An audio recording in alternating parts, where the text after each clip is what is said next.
Pei o na viatu ia Iova, mai a whai pesenga I lona suafa le siri e se, ia tawatu le tae aolo ulofa, ia tawatu foi le polo whamau.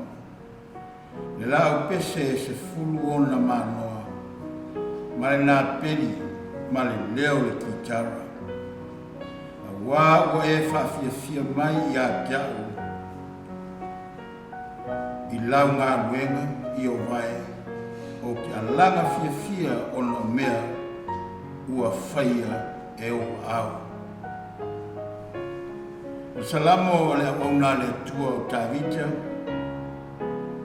o le vivi atu lea I le atua ona olona alofa I e a mitonu, ma e whapele upu a le tusi salamo, e tupu ola ola le tangata mitonu e pei o le pama, e tupu tele e pei o le arasi le panona, o e watoina I le fale o Iova, e tupu ola ola I la tau I loto a o lo tātou tua.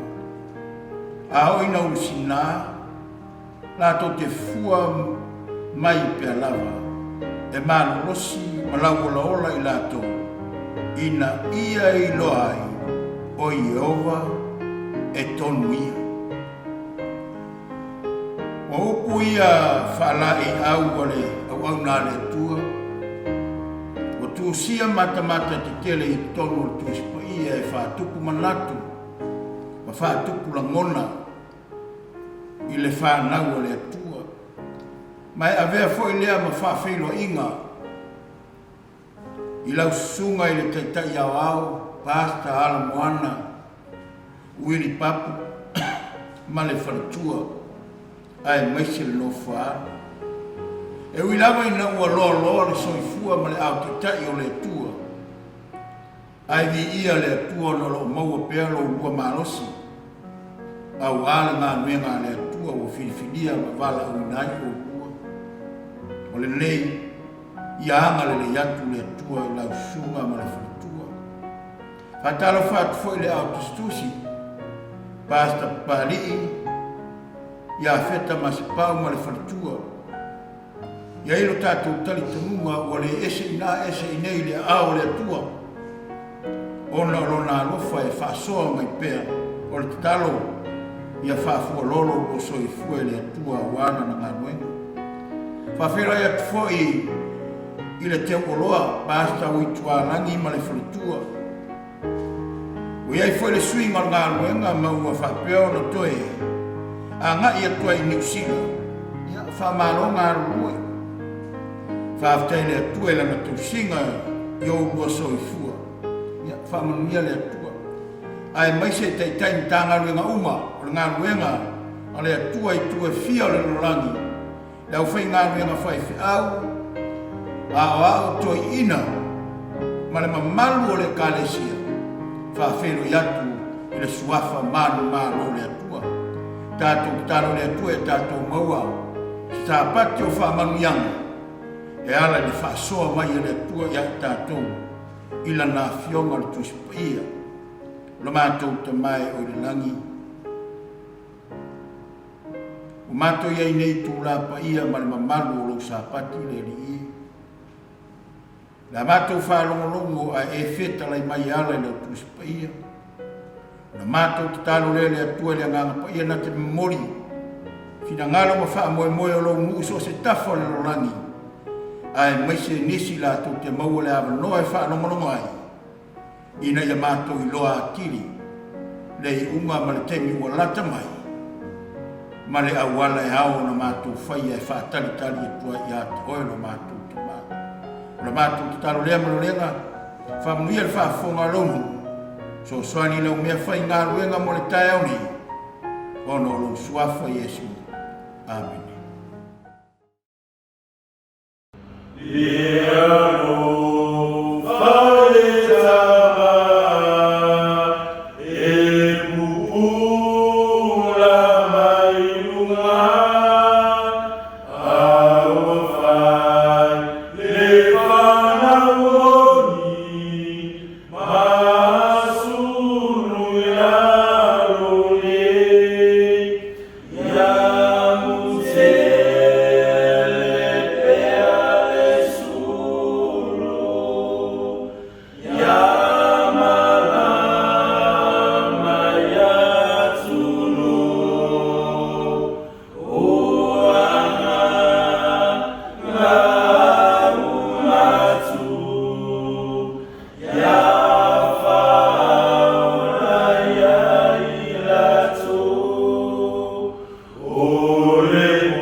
vai ngā taimi sili o na whaingatau le soifuanga.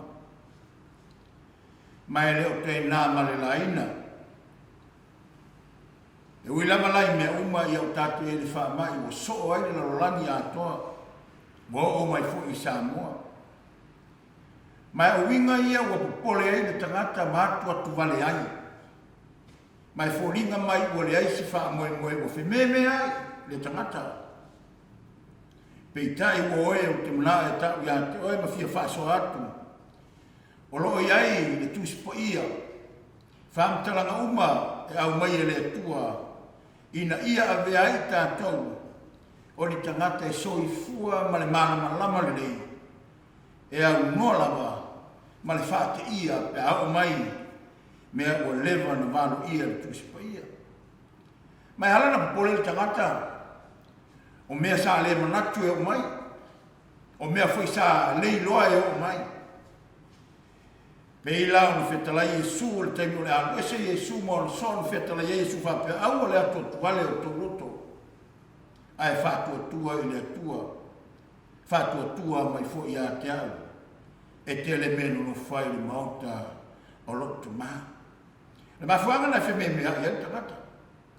Tangata wale mau manatu o wai le tāpina pena i lo Sauniuni. Le ono futu fesili i le atua PSA. Le e whamai e su au. Le atua tuale o tau loto ai whātua tua i le atua. O le tusila mau mai ai, se soafa i tau tātou te talatala noa i ai i le neitai au Sapati o le atua, o le tusila mau mua le Peteru, a olona matau poe lima. Mua le Peteru a olona matau poe lima, e mau ai le tātou matua. Ai wha au tuina, le fina ngalo le atua i le tai au nei e wha pea.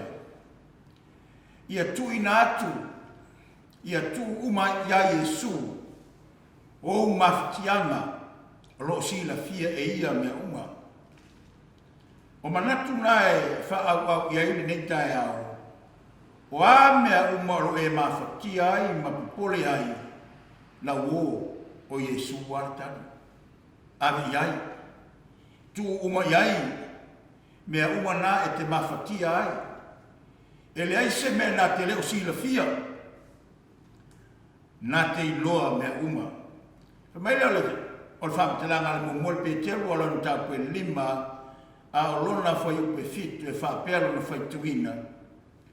Ia tuina atu ia te ia mea uma tau te popole ai, a wā o lo manatu mai o ia ia te auto.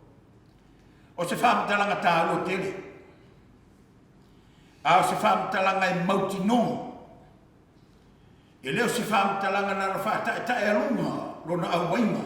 Po se wheta lainga, po se upu e au mai, na whaamoe ai o manatu malangona o tangata.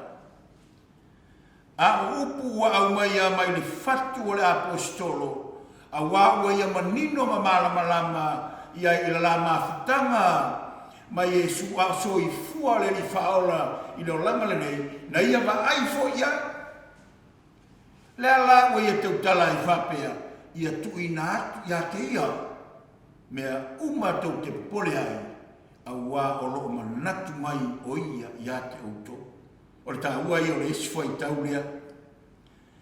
E nāna tātou le wa ai o lo tātou o li whaola. Ai o lai manatu mai. O lai manatu mai. A muia oe, le atali i ma le awhawhino le atua. Oe le whanau o le atua. E te soifua e le soifuanga le nei. E te leo wa ai alo o li whaola. Ai o whamatala e tu sipaia. Lai manatu mai. O lo whafo, o lo whale. E te whai ngā ruenga. E te ngalue. E te whaarua i lunga le whunga ele ele. Wa mea uma e te whaia. Ai whai mai te tala e tu sipaia. O lo manatu mai o ia. Ia te auto. O se whamatalanga e au mai whātupu manatu ma whātupu langona. I le tangata o le atua lo sa ili ma tau whai. I le whaamoe moe ua uma o na au mai. Whamela le whamatalanga tā vita ia I le salamo a rona mata upu. E tolu se fulu ma le fitu.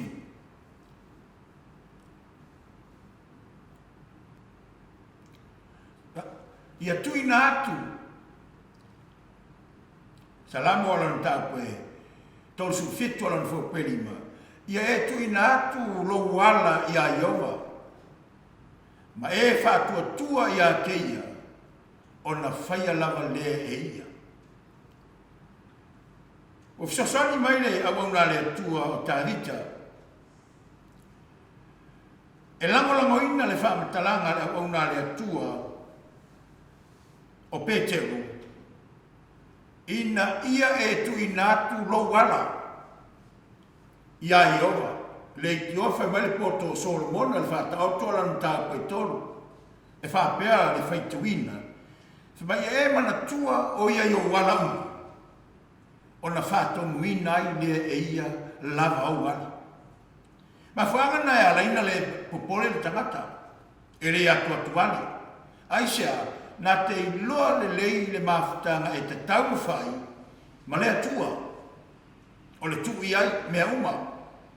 O ala e mna tuai, le te ofa ma le tusio i saia o ala o le tangata e le o ala ia o le atua. Ma natu fo i o le tangata e le o ma natu ia o le atua. A o whai mai le whamtalanga i le tae au nei. O a o wala uma e te mna tuai, tu i le atua. Aisea, ma ia e whātua tua ia te ia, o na whaia lava lea e ia, o mea uma tātou te nau nau. Whamari salama i 5:5. Salamo ala na tāpua 5:5.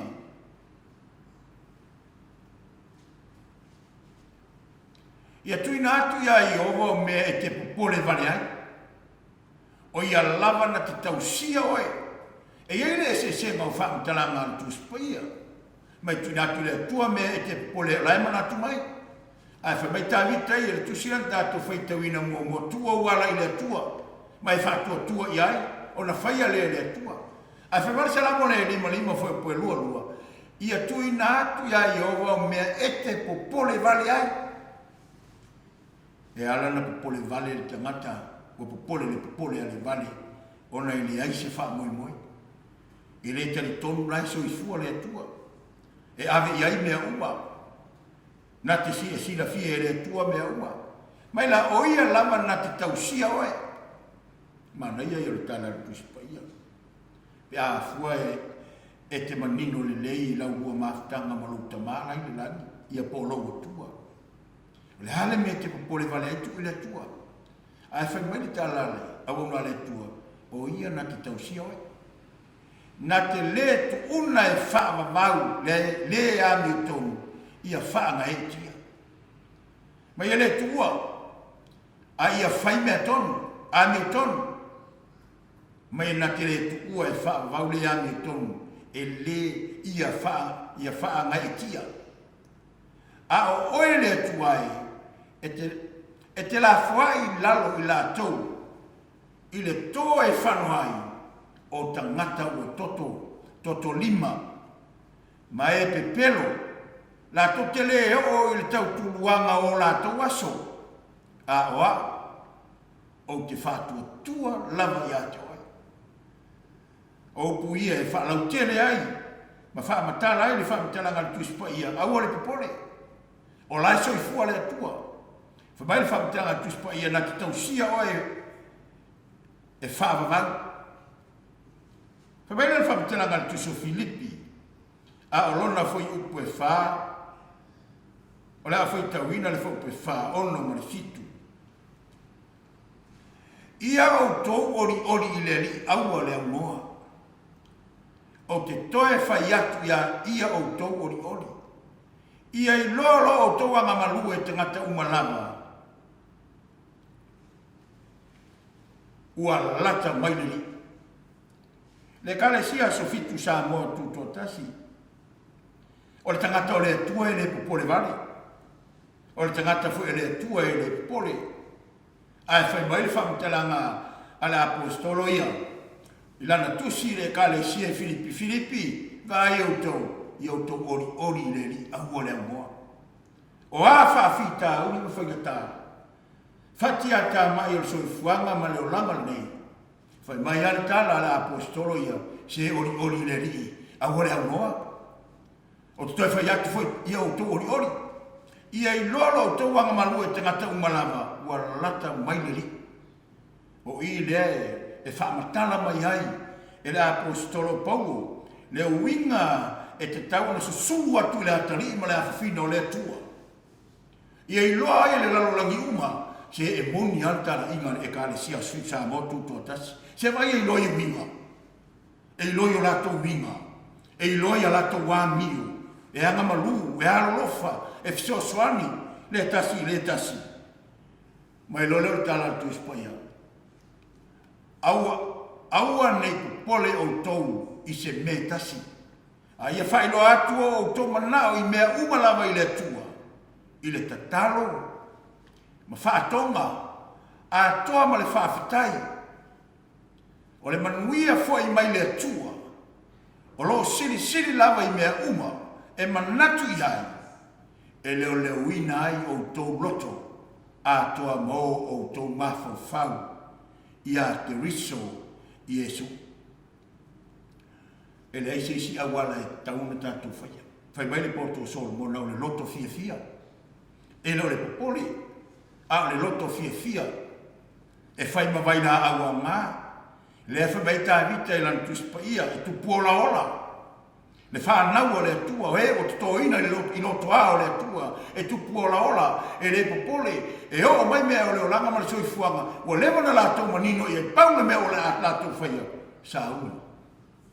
Sauni ma tāpina pena a wai tuai mai nei tuai mai le fio Yesu a fio mai o Yesu a le oti le fa solo mai I lo tatou ke lope ma le nalulangi nei o lo tatou iai o le vaenga lona lua whautauta matatano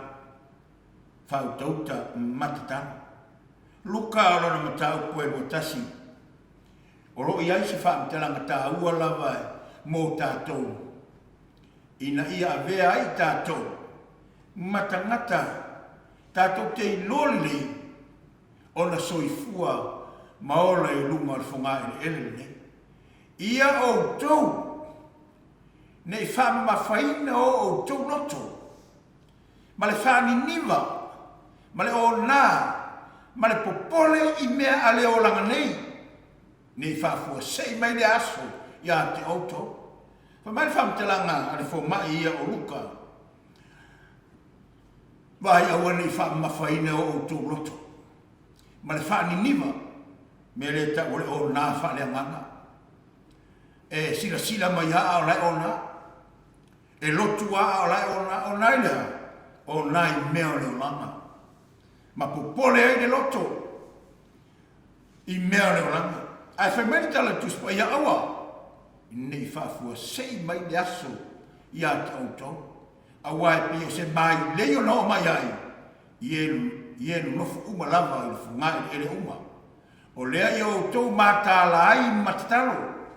E lea mua. Ina ia tauanga ina o tau. E sao mai ia mea uma o tali o mai. Ma ia tutu I lungo le ata di o le atua. Sama atuaile o mai se wha mai nei sama.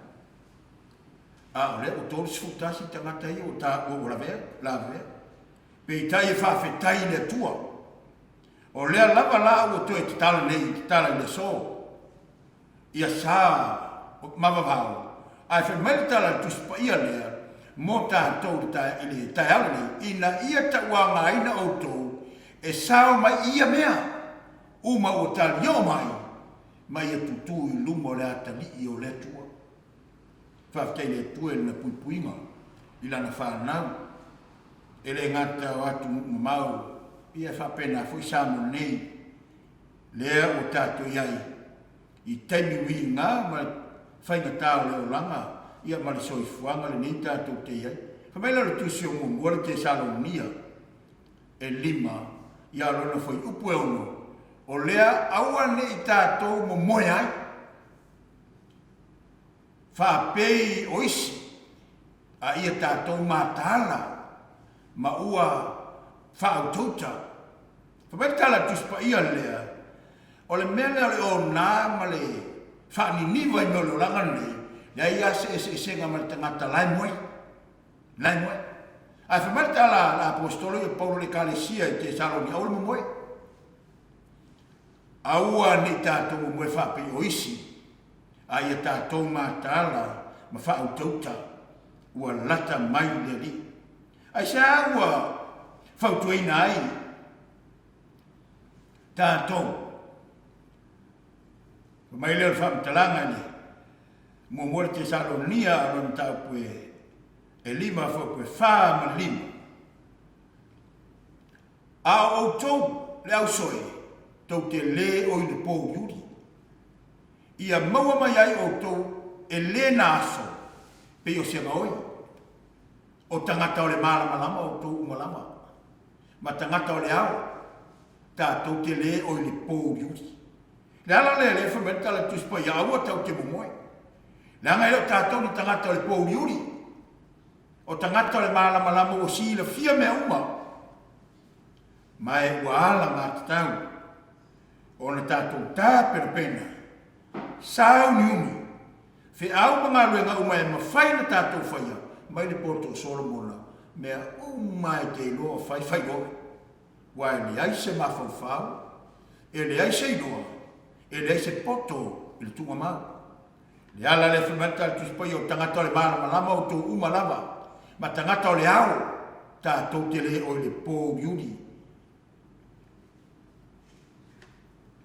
O le fisiri mo tātou le fiafine, al tai aune, ai se au whautueina ai tātou e le tuspaia. Ai se au whautueina ai tātou le tuspaia. Vai alal mo pe te lua lan tāpoi lima. Whaamatala mai ai, se whaamatalanga mo tātou. Whaupoi waru. Ia o tau whaautauta. Ia o tau mātala. O no leo whai o tau mona whiri o ti Upolu leo. O lo whealua luai ia e pei o se leo na tangi. O sa ini se tasi e aina ia. Tau kei logo o e mani mamalu e kale si e tu e whaare lo langi. Lo e au aunam e pungo e afua o e afu toto ai. Ma Sasa'e ai ngā nui ngā netua. O le taua le whai nei. O le taua o lo whai malefili. Ai whamerita le tuspaia. O le awala tātou tuspaia, whautauta. Whautauta. Le whamele poto Solomona tu se whatauto. A o le poto e lo roto mau maari ia te oe le ata mai. E leo le whautauta ia te oe. I mea uma e te iai. E leo ai oe. Leo ai tātou uma. A tātou oi ai leo langa le nei. Ia mali soifuanga le nei tātou te iai. Whamele whamitelanga i le tu se Ioane alon e se fulu foi po se fulu. Ora ngā oi. Le ai a se si mea ni sa wai. Nā ona ia ngā oi fasi ma whaamutia. Ngā luenga nā le fidi o le whai nei. E le ngata e whai mai pe o le leona. Leona whi ai. Ia e le ia se si manu le vāo e tusa ma le leona. O whaatusa i ai ngā luenga le mālosi. Whaatusa i le mālosi o ngā luenga le fidi. Lea o lo fai ne. Mai fai mai le tala tu spa i ora ngaoina. O satani lea, po le fini lea. E lea ia se si mena sa wai. Mo e ole eima satani. Po le manao uma satani. Aua na ia se si o le kane si asfit sa motu totas. E tau lau o na wha mai moe. Kei lo mai se umafo ina e nganue. Tātou ngā nue ngā renga le atua. Wau tau nono ia, ma maso sia ngā ngā le tua. Wau tau ngā pātia, wau tau whatuatia. Ai whai maino le tala Iesu, whaatupu manatu ma whaatupu la ngona, whaoso ai foi le fie e tautua mai. Ua ousa, ina ia lātou maua leola, ia maua tine lava. Whamaro mo SISDAC. E leo toi mamao, e leo toe mamao le whai ngā mananga. O tātou wa aia, i mea o tutupu maari ali mai soi fuanga le peo le tātou whaarongo iai i le Sapati le ana tene. I le whamatatalanga ua mai i LAUGA Sapati le male le soa. E leo toe mamao. A o mea umana. E whaamatala ma ia ia oi. O a mai oi. A o ala o tāpena penanga. Ai wa e sa o. O mauti noe ke ia le langi mane o lai whaunga. Lau aua ne e tū le vā. Ai tai tasi ma mauti noa le me te tū ai. Lele o whetala Iesu ua o sau. Ina i lato maua le ola. Mai ia maua a ki e la. Mai la mo pe te uta ko ni ma foi ko iva. Ta ia o tok te atu ia te ia. Ma ia mausali o tau i le whato tua a mene. O le ala te tere o swhainga le whini ai a o na mau lalo lo roto. O na mawhai lea o na e te atu. Ai sea, o e wha maunano. Ai a mai e su e tu iau ruma. O lo tani tāre nā ma lo olo maros. I teimi o kua mā. E te suia, mai lea ma ia mausali o tau whātua tua. I na ua o tau iloa, o lo tau whātua ina ia lava me ti ngā ilo o tau a uso. Oi le launa. O te mana e tau ia te oe, ma o leo fwoi tai sina fia nana o te whamunat. O le taua le tātou te whai nei. E le se taua whine mu. O le taua o ti ngā. Upu matala tanata e whai. Te lau e sina fia. Ai ai se lotu silina ino e tangata o le nei lotu. Lotu a Iesu e lo se lotu a tātou. E ino i ai ona o Iesu. A wana ino i ai le lalolangi. Rato whaia uma, mea rato te loto iai. Ai na tali ma le loto mau lalo o tato ni whaona. O lona whina mau. Ina ia le whanu sakas. E whatua tua ia te ia. Ai a maua e ia. Le ola e whaua. Vai whaua iai. I le hao mau oi mau. Ina ua o tau ilo o lo tau wha atua. Ia lava mea ti ngā ilo o tau a uso o le lalo lango. Ai oi. Oi. Lea tātou te launa. Mea ti ngā sa ti ngā ai o tātou ni whaola. Mea ti ngā sa ti ngā ai i la toe na mua au ni tana nei. O ti ngā fo na oe. Ia e tanto e te tau ona e ti ngā au hao a whaatau wha atua mai. Mea ti ngā i o tātou oranga. I luma ni whonga e lere nei. Ona siawe e leo tātou ni whao. Mai no Iesu mate, i ora sutasi. Ia aron foi por o suga. Ia o to a moina la wang. Ia o to a moina la wang. Ma ia o to fa o ia ta. A wa o le ama malu ma le loto maula. O na maua le o to le malo o ma o to. Awale pore. Awale to pare. Lele o feta la Yesu. Pa bai. Awa o le ama malu ma le loto maula. O na maua le o tō, o le mālo ronga, mō o tōga.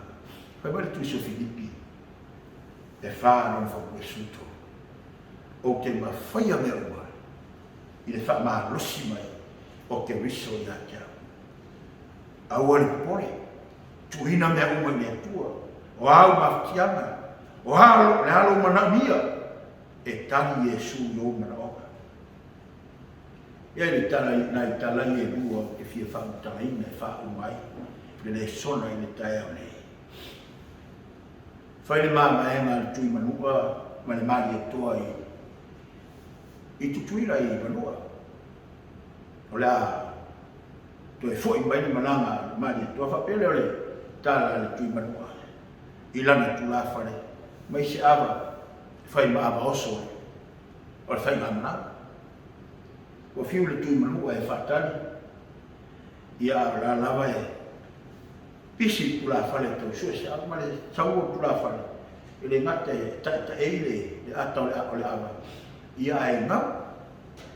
Na whamaria leo le tui manua i le mare toa, ma whapemela ni tala, ia, whamaria ina le whina ngalo, mare toa, pāua o le awa o le whare, ia ai, anu le malanga ma mati atu le vasa. Nā lai te sifia i mo le awa na o le mati mai vasa. Le anu na tā ua i le awa le atua i le tai au nei. Le awa ua lewa na marepe. O kei loa lea ua mawai atu le lua afe lua tasi. O kei loa ua lewa na masofa o tātou langa i mea o langa ma soifuanga nei. Ai a mea nei te usanga lua afe lua e toi mati ai. A sauni ki tātou fōlanga te angai, po whēranga te angai ai. I le tau tua mea o nanga i lea tua. Toi mati. Lau ava. Po lau ava. Au e angai atu. I ngā nuenga nei. Fo i te usanga. O lona lua. Fai fo le mawa e ngā tu manua. Ia mali toa i nei Upolu. Fai atu fo i leo le. O mali toa i lon tula whare mai se. Se awa e fai mawa oso o manana. Sau leo le. Tama lea mai. Awa e tasi. Ia fai mai lo leo le whapitalanga le tu manua. Ua maua la le awa e la tasi ai o wa i Upolu sa. O le la e mawai leo o le awa leo le la tasi. Sa fai ai le la o wa o le tu manua e fō rau a tua i a lai manua. Na ui le basa. Na lo fia i te au. Na fisowa ina. Na toi a whaari tonu. Ai na vea ni na tasira. Sa momori ai le whai ngā maranga i manua. Ma sao ma le mua. Na uho i le tai aura nei.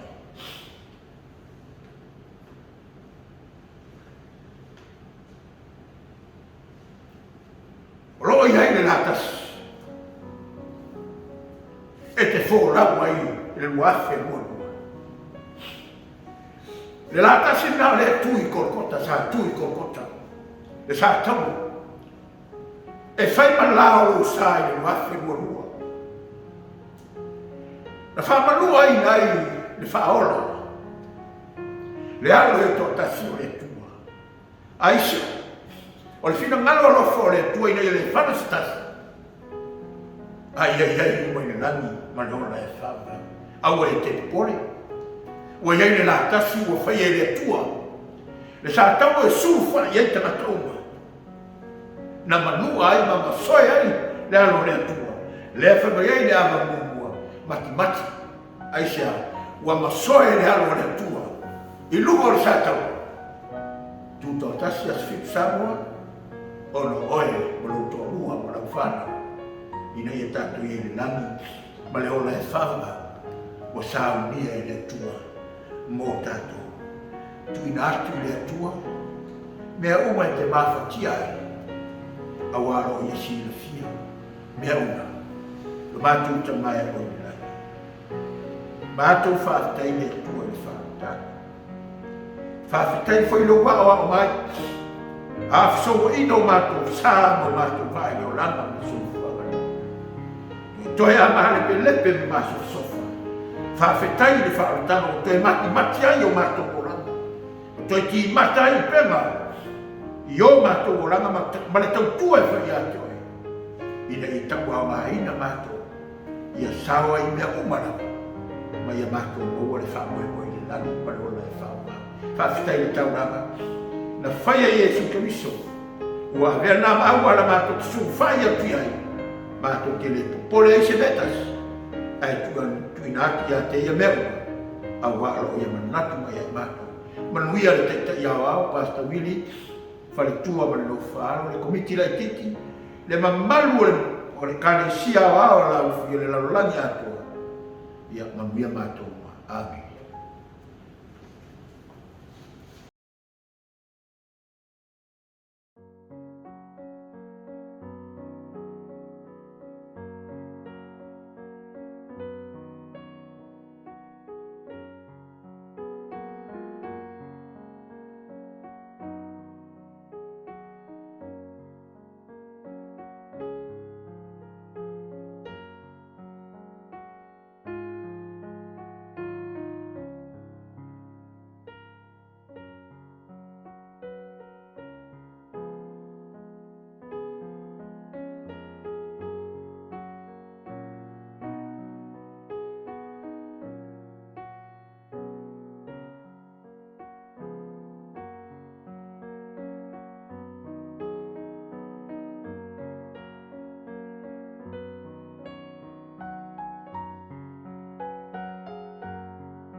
macau to mai o le langi.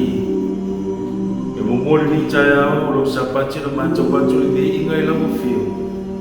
Ona lo fa mo lo wa le o i macau le ni taya. Wala ule lo nga pa ia. Fa tasi mai a te macau le ni taya o. Fia ngai macau mo le Sauniga o le LAUGA. Iai fa mo nianga le ni sapati. O le macau o le atu le lo sua fa Yesu.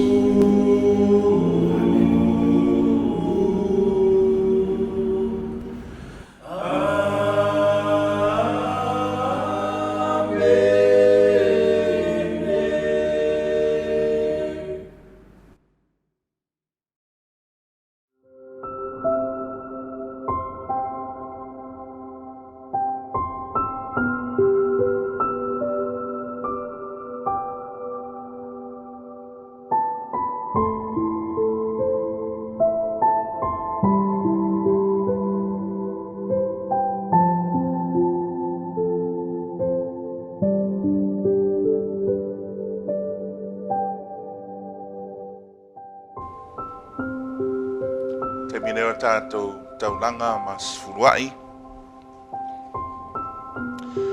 Pe whaoa tangata mea lea tua. Au tau o tau whaoa o mea. Au o tau whai mai. Nia ea o mea ua mātou whaoa. O tau whaoa me sfuruai a o tau mea. A toa ma taulanga. Ua matua whaafanoina o tau erenu umalawa.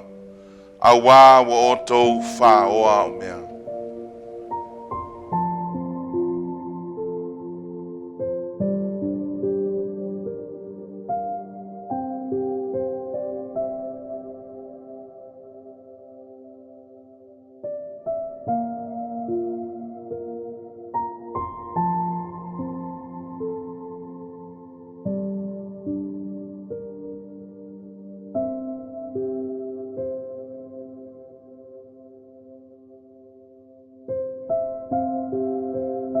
Ina umaya mea sifurai o tau mea umalawa i le whale tuai mea. Ina ia iai mea ai lo whale. Mai o tau tofo mai a te au i nei mea. Ua whetalai mai ai o vau au. Pe o te leto ina pupungi le langi mo o tau. Ma saatu le manuia mo o tau. Ina se ia siri o na tele.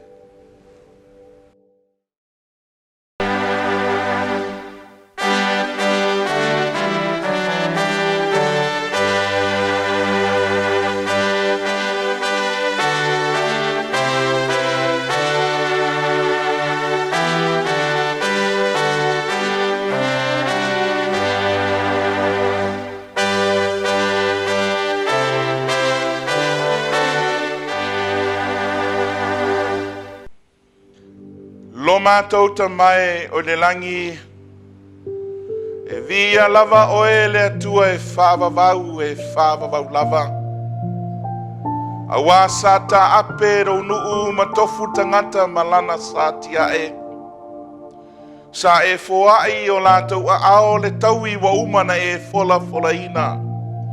E alai lo mātou tautua ma ngā lulue. Ai whaafetai i le antua i lo whaamanatu. E ale le sfuruai ma le taulanga.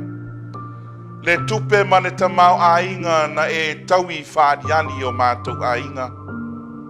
Mātou te talo le atua i le nei tae ao. O le sfuruai ma le taulanga. Mātou te talo whaamonimole se i alofa whaapaia. Whaapaia ma whaamanuia i le whaangaina. E le ngata i te tono lau ngā ruenga. Ai mai se le atina ina. Whamanuia i a inga. Whamanuia i e kalesia te tasi. E tusa ma le lafoina o taulanga ma sfuruai. Mātou te talo ia iai bea o whaamnianga. I ia o Yesu e whaavavau lava. Amen.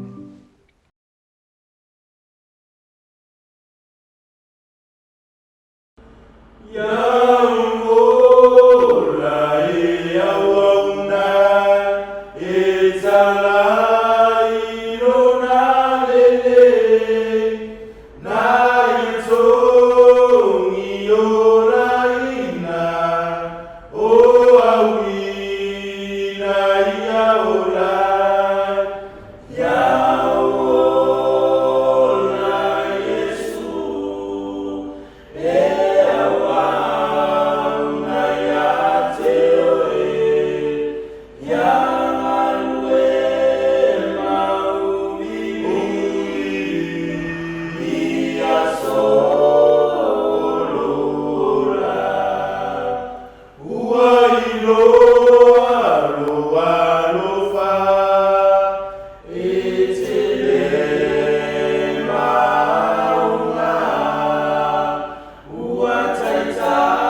le nei tai au lea ua atu le whawhiloinga.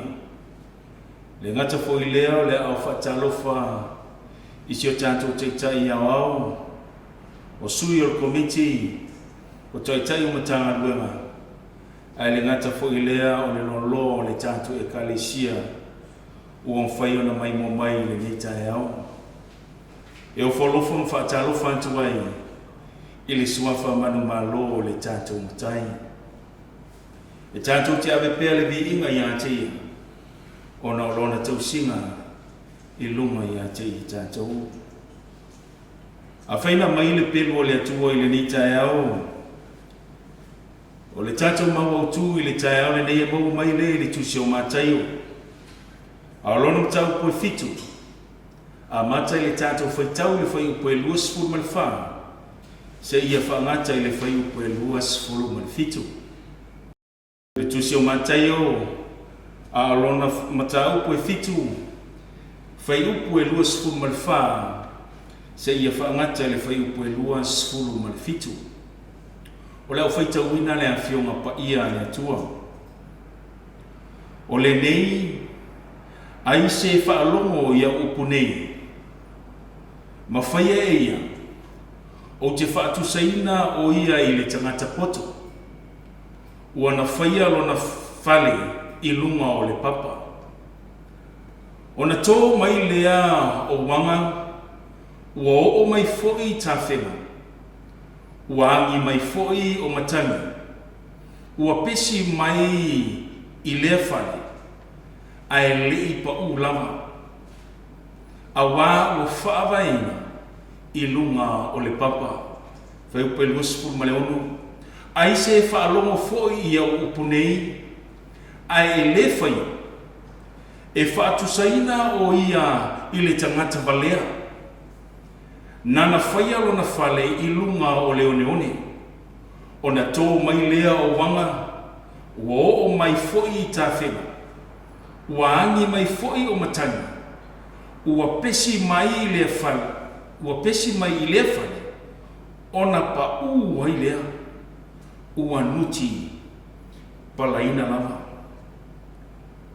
Le tātou e kalesia I le nei tai au.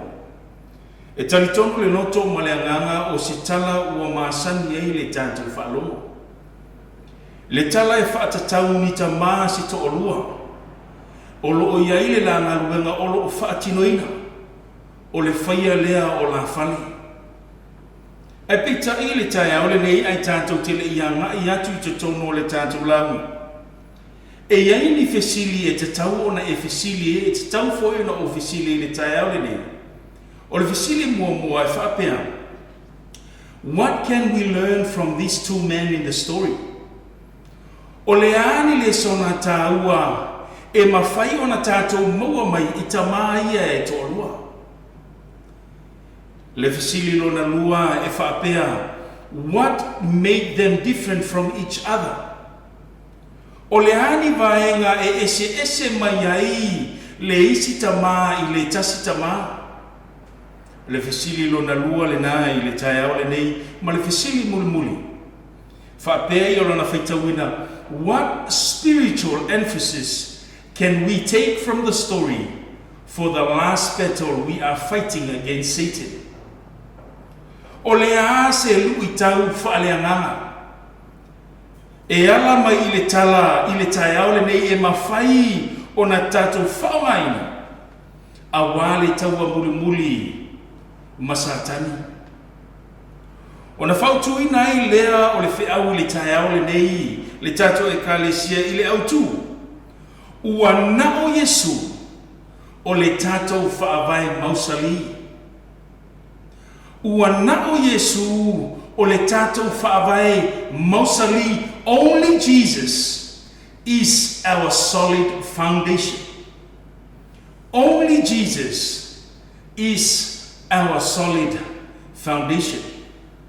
A whaia tātou te wa ai le autu I le tai au le nei. Ua mai tauina ai upu lea o le whaavai. O le tātou whaavai mausali. Mai le tai au le nei le tātou ainga e kalesia. E iai le manatu whaapea o le soifuanga le nei. e ese le tele o mau whaavai. E ese tu ai ngā whaavai, o lo whaavai ina ai o langa o tangata. Au le mana ongo le launga le tai au le. Ua na o Yesu, na o Yesu la. E whaapena o na tātou maua i le whaavai. E mausali se ia o atu i le whaavavau. E mawhai on tātou o mai e le tai au le nei o le ata o se whale. Ua a mata le tāpen penanga. We have a plan. E pei o le tawa i le tai au le nei tamai e to lua. Ua a mata o na whau le whale. Ma le vaenga mua lava e tā ua i le whausina o le whale lea o le whaavai. Tatono i ai e nisi i tātou e iai e le lātou malama i mea ia tau whaavai o whale. Mai e le ai se tangata ka muta e whapena o na ia whaatamala i le vaenga tā ua.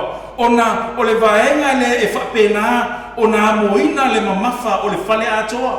O le whaavai. E whawhetai le atua i le reita hea o whapena o na toi a mai le whaamanatu ia te i tātou. Ua iai le formula po ua iai le whaavai ua whapena o na whaavai na i le ngalue ngā le atua. O ai le whaavai lea. E peo le autu o le tai au le ne. Ua na o Yesu o le tātou whaavai mausali. Whamai le tuso le apostolo Upolu mua le Korinito e tolu. Alona fai upo e se fulu maritasi o leo fai tauina. Awa e le mawhai e se tasi o na tuu se isi whaavai i le wa umo o na tuuina. O Yesu ke riso lea. Se alanga sau whaamene i le nei tai au. I oe le tātou e kalesia. I oe le tātou ainga le tai au le nei. Ua iai le whaavai ua tuuina mai e le atua e tatau o na whaavaina ila na e kalesia. E a oe le tangata i le tai au le nei. I oe e whaavaina i oe le tangata kerisiano o oe le tangata tau. E whapena o na whaavaina oe i a Yesu. I oe o le whaavai lea e le mawhaila me se tasi o na aveseina le whaavai lea vanganai. Ua e tango lama oe sui le whaavai na i lo lama. Mai o le tala whaanoa noa i le tai au le nei e to o tele i lātou e o mai lava i le teimi le nei a o tau le taua e le o whaavai na i lātou i le whaavai o Yesu Kiriso. La tātou watu i le tātou tala i le tai au le nei i lungo le tātou lau papalo o iai i le tātou mau au tū ua vaevaina lea i vaenga e lima. E lima fo i lanu ese o lo lungo le tātou lo papa. To compare and contrast le tai au le nei o le whaatusa-tusaina o tamai e to rua. O le vaenga mua. Whai mai ia le tala o tamai ia o lo iai o la moe mitinga. They have a vision. O le ale vision ne po le moe mitinga lea. O le fausia lea o fale mo le la ainga. To have a shelter over their head, to build a shelter. Ia whapena o na whai o la whale. Tātou toi fōi i le tātou mau o tū whai mai. O tamā ia whaalongo ia upunei. Mawhaia e ia. Right? O vaenga ia o lo whapena. O na mai fōi le tamā na lua. Whai mai whaalongo fōi ia upunei. Ai le whaia e ia. Tātou watu le tātou lau papa o le moe mitinga. O le taimi, na tutusa le taimi sa ave fo i le whiau lea. I le tamā mua, ma le tamā lona lua. E a ia tūlanga o le whaatonunga. Direction, na tutusa le i le taimi sa tui nā tuai i a whaatonunga ia. I le tamā mua, ma le tamā lona lua. E mawhai o na tātou whaapei fo le tai au le nei, e tutusa fo inu. E o mai eita mai e to rua, nai fo linga mo le ata le tai au le nei, o lai whau o la whale. Ai ai e le tau i le tai au le nei, o le weather, o le tau lea o lo ave i le weather. Na tutusa le lei ia le tau sa whapena o na whai ei whale a tamai e to lua. E mwhaina tanto watu lea whionga pa ia lea tua whai mai. O le nei ai se whaalongo i o upu nei, ma whaia e ia. O te whaatu saina o ia o le tangata poto. Ua na whaia lo na whale i lunga o le papa ta mua mua. O na tō mai ei lea o wanga ua o mai foi ta whenga. Ua angi mai foi o le matangi, ua pesi mai i lea whale. Ae le pa u lava ia. Whai mai ia le tamalo na lua, ai se whaalongo i o upu nei, ae le whaia. E whaatu saina o ia i le tangata valea. Na na whaia lo na whale i lunga o le one. Whai whai la tātou le taua, le tau, po le weather. Whai mai ia le maanga e luas fulmal fitu. O na tō mai leo wanga, ua o mai foi le tāwhenga. Ua angi mai foi o matangi. Ua pesi mai i lea whale. Ai whai mai ia le tani. O na pa u wailea, ua nuti palaina. Le kanesia i le tae au le nei. I le tātou maulea, there are things that are familiar i le similarity i tamai e tōrua. E hei vaenga e tutusa i tamai e tōrua. Mai ua toe a mai e le angangari tae au le nei le tātou e kanesia.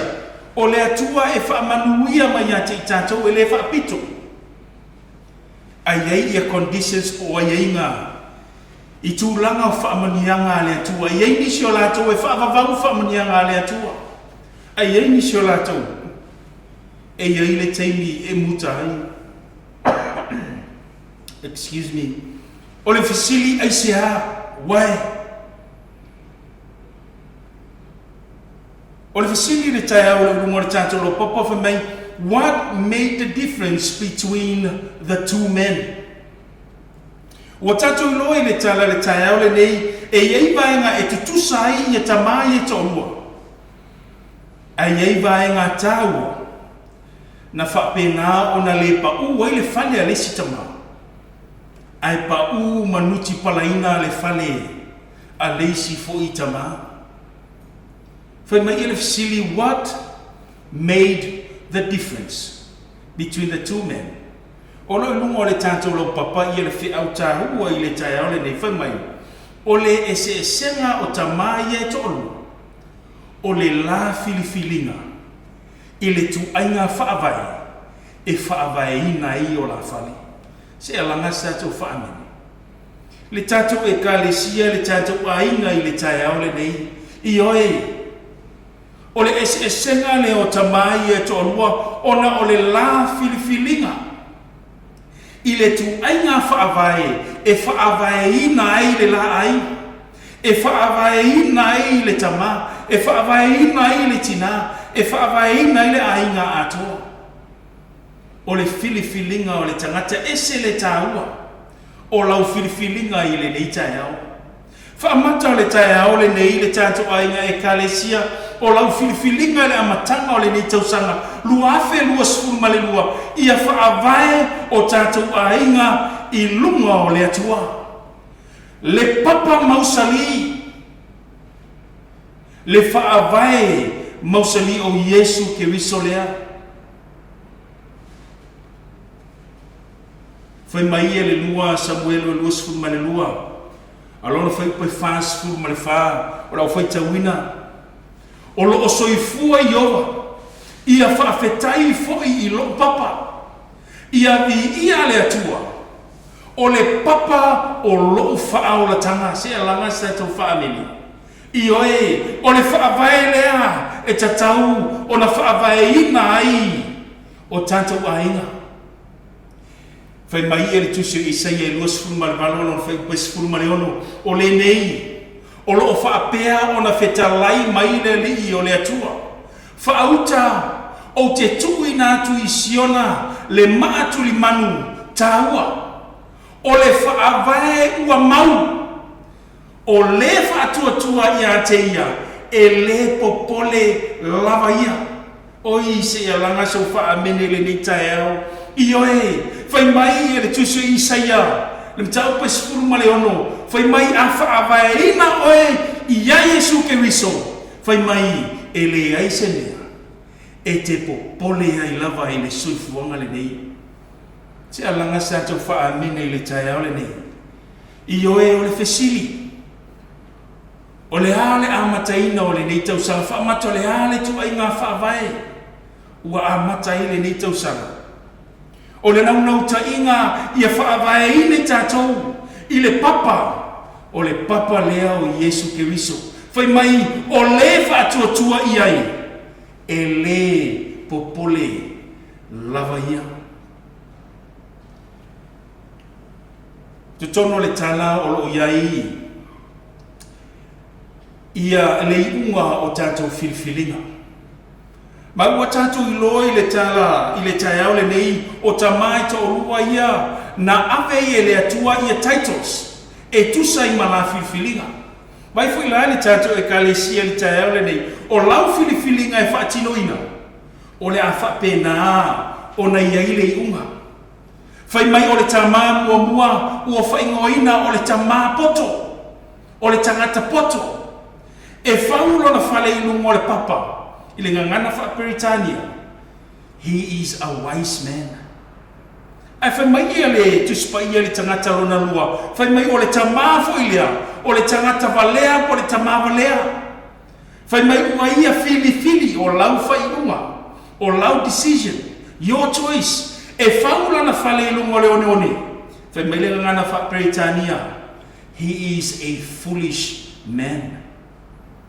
tae ole nea tātou woi upuielu manino lava le afionga pa ia le atu o le upu lea o le poto ma le upu lea o le valea e le o ave i le poto lau iloa le ia i le taimi le nei ai o mamafa ia le amaina o le tuspa ia o le vaenga lea o le tangata o whaingoina o le tangata ata mai ma le tangata valea fai mani ngana whaperitania o le wise ai sautu tono le tātou tuspa ia le tātou mau autu fai mai o le tangata poto e whaingoina lea o le tangata ua whaalongo se langa tātou whaamene o lea mai le tātou mau fai mai ai se e whaalongo ai vai fo ilai le ngata ile na o le tangata poto le ngata e whaalongo ai fai mai le fionga pa ia le atua o le tangata e whaalongo i o upu nei lona lua ma ia whaia e ia ma whaia e ia o le tangata poto le ngata e whaalongo a o le tangata e nate whaia right o na whapele ia o se manatu le tai ole ni the wise person not only listen but also do the action, does the work. Tu le tu o le tangata poto fo me o le tangata e whaalongo. O le tangata poto e le ngata e whaalongo. Aina te whaia le whina ngalo le tu. Se langa na sa tu whaame. E se le mata mo fie o le tala mo o e mau le tai ole nei. Ai ai le tangata walea. Whai ngoina ngana whaperitania le foolish. Vai whi la tatu. Whai mai le tama, le tangata, le awhiong pa ia le atu le tama lona lua. Whai mai, ai se whaalongo yo nei upu. Ai le whaia. Ua whaatusaina ia o le tangata valea. Vai whi la tatu o le foolish. O le tangata na o le whaalongo. Ai le whaia. O le tangata valea e whaapea na o le tangata e whaalongo. Ai le whaia. Sia langa sa tu whaamene le nei tai au le tātou e kālesia. Wai whi la tātou, o le tele o taimi, o lo whaapena o na alanga mai le awhionga pa ia le atua, I mea e manuia i le o langa le tangata. O le tangata la ata mai po tangata poto. Whai mai e nā te whaalongo le awhionga pa ia le atua. Mana ia whaia fot. Ia mea o lo mana o i le atua, o le tangata tau le atua. O whaingoina o le tangata poto. Ai vai whi la tātou. O le tangata valea. O le tangata ua iloa, ua whaalongo. Ua fia tau sanga o whaalongo. Fia tau sanga o lotu. Ai le whaia. No action. Does this sound familiar to you? E tele o nisi o tātou na le whaalongo. Ai le whaia. Tā lofa le ngā luenga le atua aisea o tangata I o whaingoina o tangata valea. Foolish. Ai se ame valea ai. Wa amaia le atua le taiala. Wa amaia le atua le whaavae. E whaavae na ila ngaruenga. Ai le savali. E whaa tino ina le fina ngalo le atua. Tale tonu le loto le taiao le nei. Ua whapena ona poto mata mai o tātou whiriwhiringa I le teimi le nei. Ua le toi umi se taimi. Olo o tau pe le taua. Ai wa aifu ila ua mai le atua le whaavae. E tātou te soifua maolai. Alali me watupu.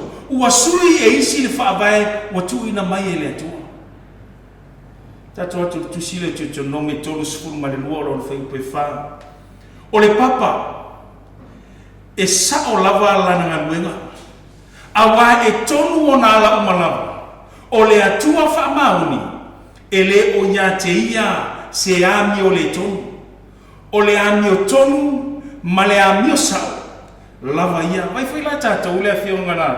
E le tata e kale si le afionga pa ia le atua. O le tangata taua le atua. O le tangata whaavaina le atua. E le o se tangata e pio pio. Aisia, ele mawhai ona pio, ona olai alu le formula o le whaavae. O loo savali e whaia le fina ngalo le atua. O le tangata e whaalongo. O le tangata e put into action.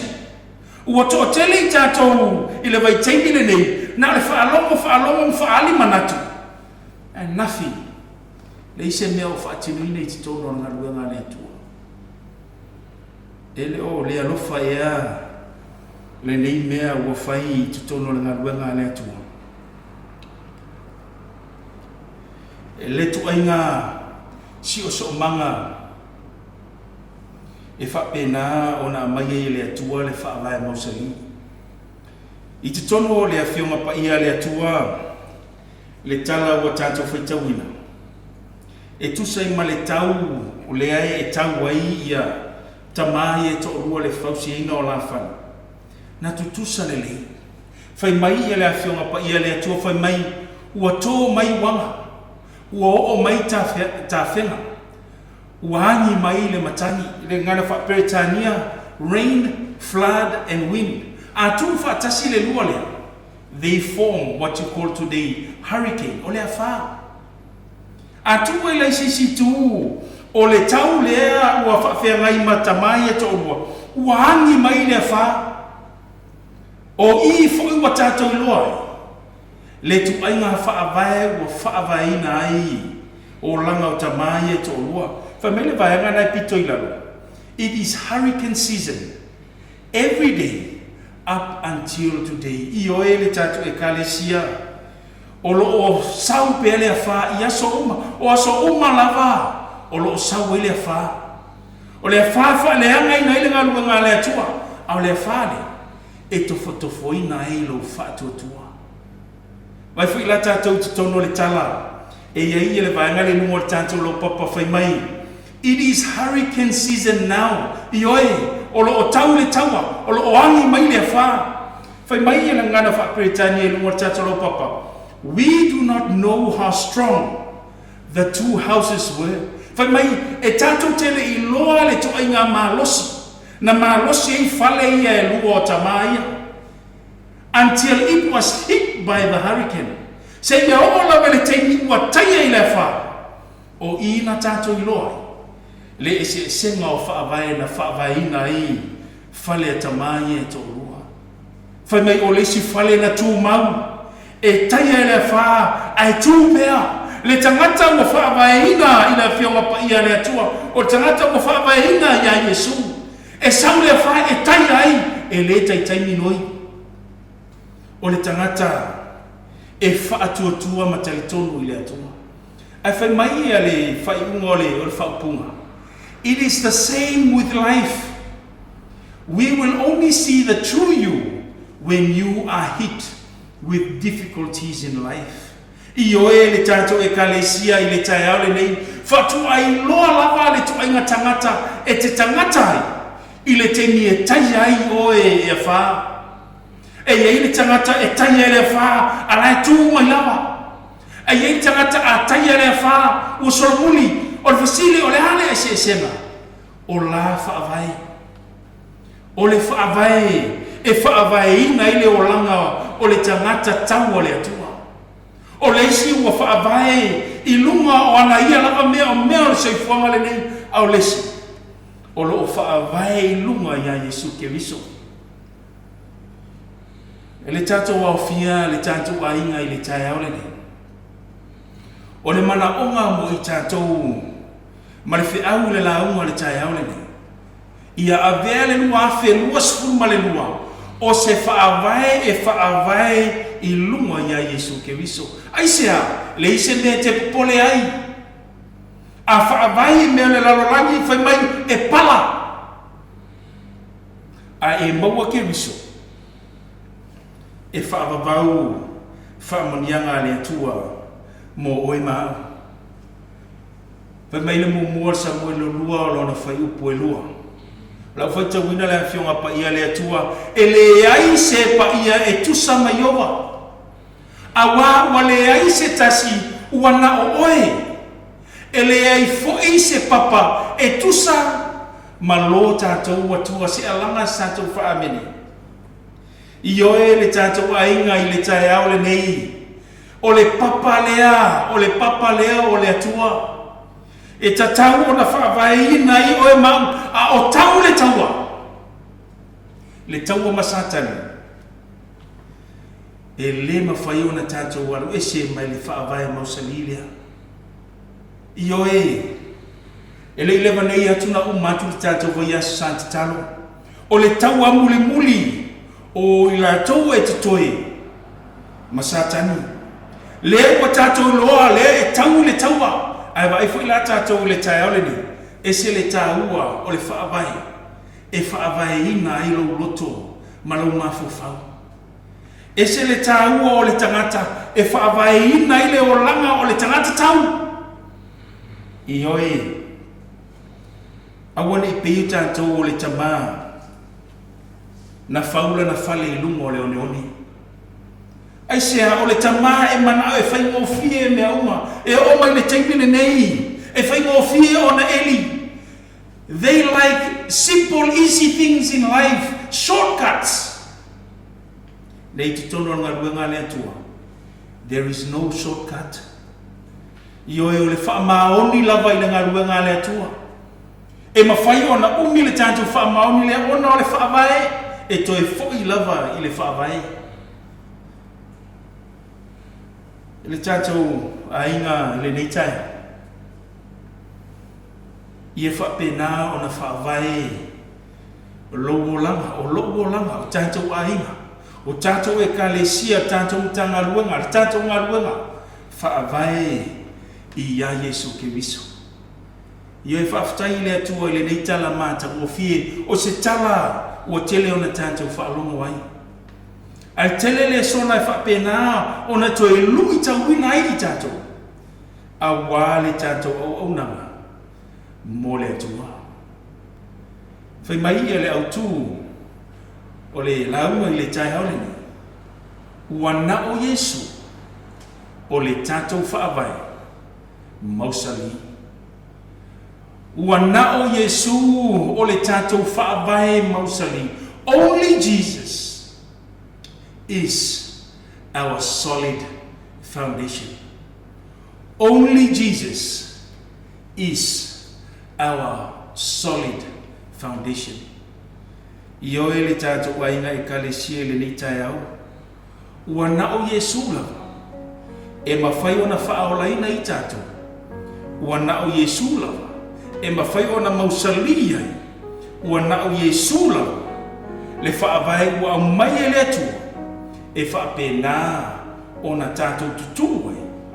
Matau ai le taua. Mo le atua. Ia iai le whamunianga a le atua. I se tātou ainga e kalesia i le neitaya. I le suafa o le atua i le neitaya. Amene.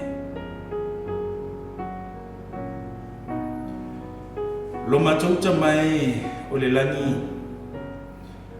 E mumua le neitaya au na mātou wantu le veinga ma le whaafutai i la wafio.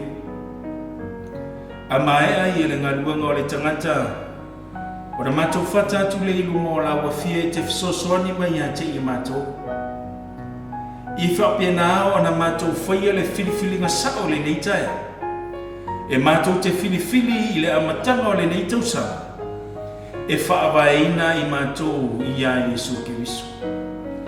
E whaavaeina i mātou i la wafia o le papa mausali. E whapia nā o na mātou tui nā tuai le mātou whātua tua ia te o e mate tale tonu.